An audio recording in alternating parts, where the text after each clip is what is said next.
This is my 2009 Honda Civic Si. Basic overview of the car before we get started. It is a K20 car, rods, pistons, block guard, valves, valve springs, drop-in cams. Nothing too crazy. It is a turbo car. It's a sheepy ram horn with a precision 6466 ball bearing. One of the reasons why we are taking her apart is she is locked in VTEC. It's something we wanted to try. We're going to be removing that. We were having really bad boost control issues. So basically the sheepy ram horn is a T3 style header, just like this one. And our turbo on the car is actually a T4 turbo. It's just the housing that we had on that turbo. So we're gonna try to make it work. We've got a T3 to T4 adapter on the car with a 45 mil Turbo Smart gate. And it's just not working. To fit the gate around the T4 stuff, I actually had to smush the gate dump a bit. And with the T4 adapter, it's just not working. So we are going to be swapping to a T3 hot side on the turbo here. So got to pull the engine to do that, pull the VTEC lock out, and I'm just going to take you guys along for the ride. Never tried this YouTube thing before. A lot of people told me that I should do it, and I kind of want to have something to look back on with these builds for myself, so figured why not document it. Got the car up on the lift to give you guys a little bit of a better idea of what's going on. Right there's the turbo, boost pipes running underneath the oil pan. We chose to do it this way other than going on top of the trans just for simplicity and kind of a sleeker look. This hides it, gets it out of the engine bay. And we're using a modified CX Racing intercooler kit. So it just kind of works out really well running it this way. But our problem child is up in there. That's the 6466 ball bearing. And this guy's the issue. That is the wastegate dump that I had to smush to get by right here. Let me grab a light to show you guys a little better. Yeah.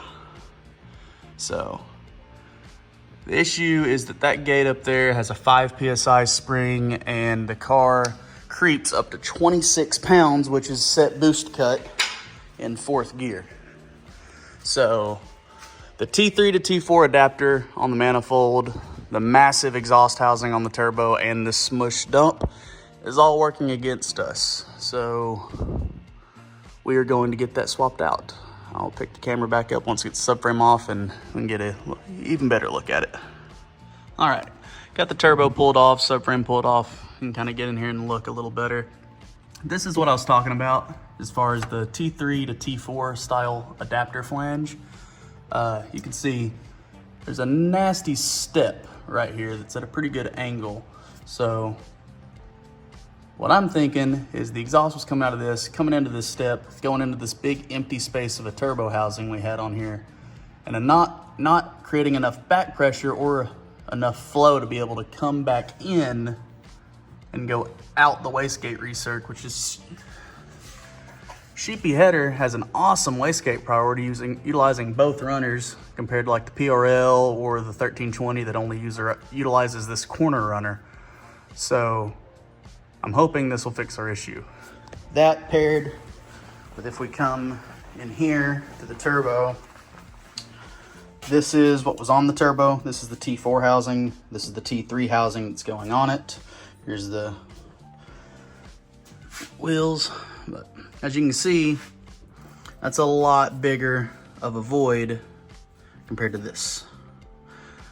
So this is going to create way less back pressure, but it's also going to help the car on top end, where this is a 6466. We're wanting to get 700 horsepower out of max. So swapping to this smaller T3 housing isn't gonna hurt us in that department. This turbo is rated to like 900 horsepower from precision. So believe swapping to this, making a little bit more back pressure inside of the motor to make it want to bleed the wastegate, and also we are going to be recircing the wastegate into the downpipe.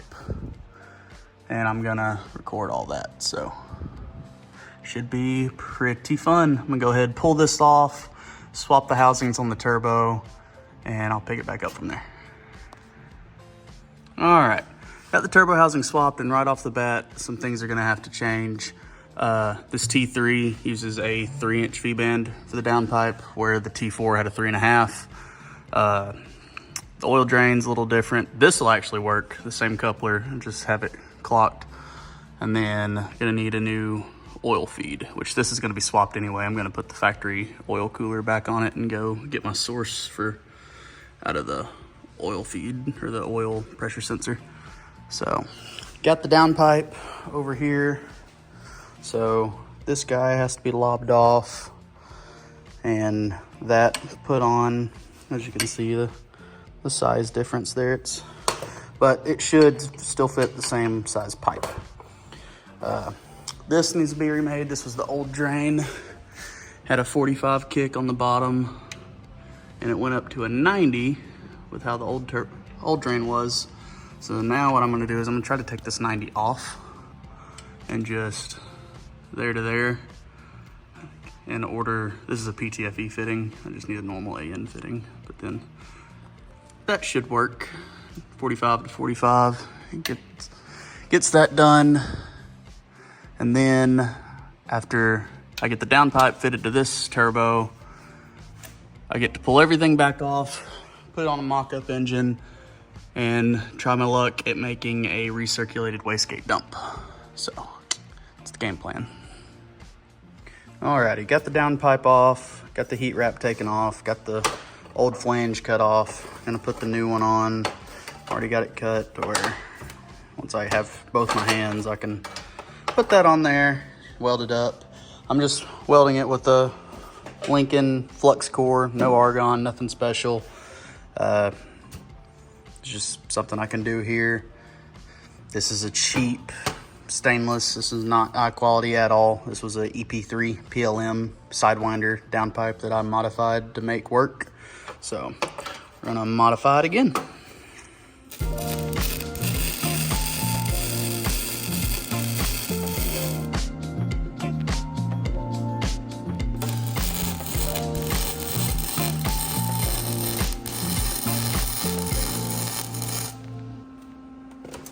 Got that all welded up. I don't claim to be a welder, nor am I a welder. So you guys can flame me if you want, but those two pieces are now stuck together and I don't think they're gonna come off. So on to the next part. All right guys, it's the next day. Just got out of Walmart. Got a stand, that way you guys can actually see something. So let's get back to the shop and see if I can get this sucker set up.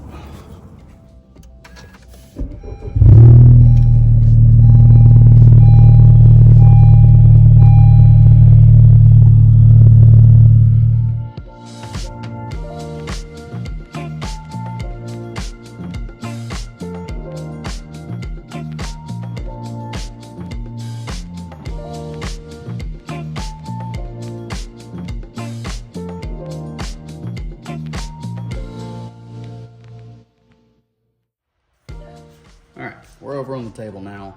Got the harness pulled off the car. One thing that happened right before I started tearing it apart was I actually had a serpentine belt explode. When it did, see if I can get it on camera here, it sheathed. This is the crank sensor. Some of these crank sensor wires, and you probably won't be able to see it, but it cut them right up on the sensor as well.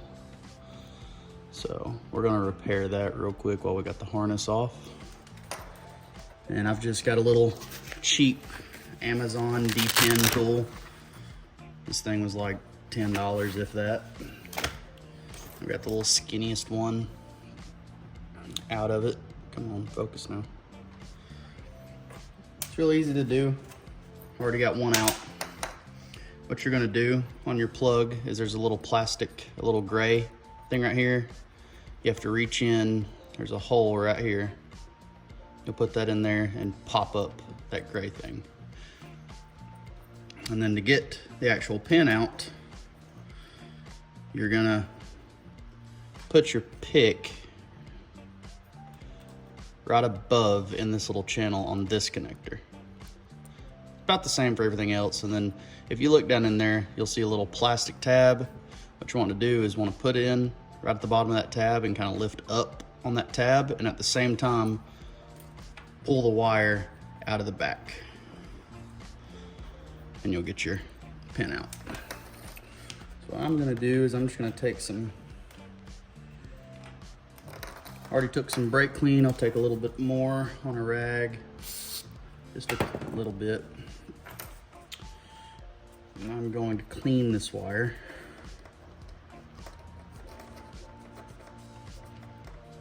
All the way up to the connector. I'm gonna take me some heat shrink. Let's see, you guys can't really see right there. There we go. Slide over it. And I'm actually gonna do 2 coats of heat shrink on this. I'm gonna go down here. Get that.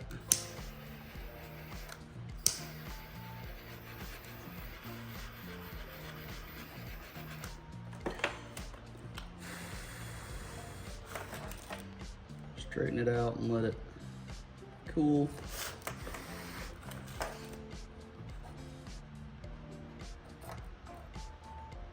All right, I'll grab one more.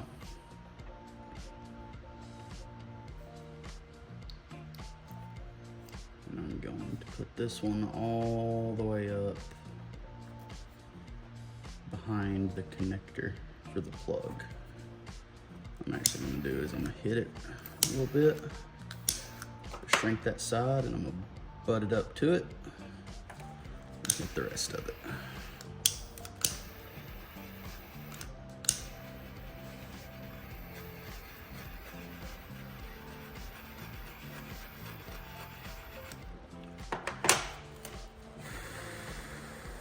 Same thing, just let it cool.